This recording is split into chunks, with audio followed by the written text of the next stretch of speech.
Questo è il signor Caputo. Poverino, ha avuto un ictus 3 giorni fa. È un paziente molto fragile, un disastro, prof. Questo qui a domani non ci arriva.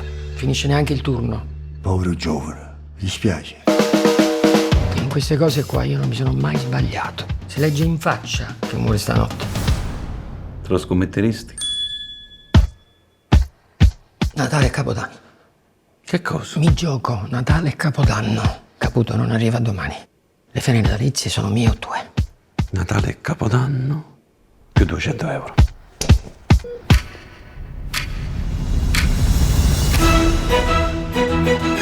Signor Caputo, signor Caputo, ci siamo noi. Guarda, hai visto che si è mosso? È normale, stai piena pacca. Rossana!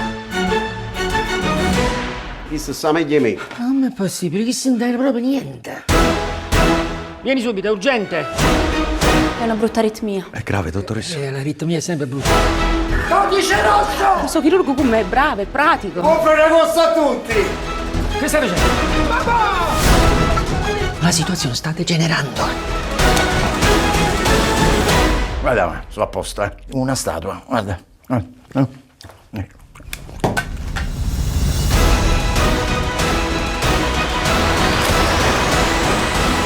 Si va in scena! Lo stai mandando al macello.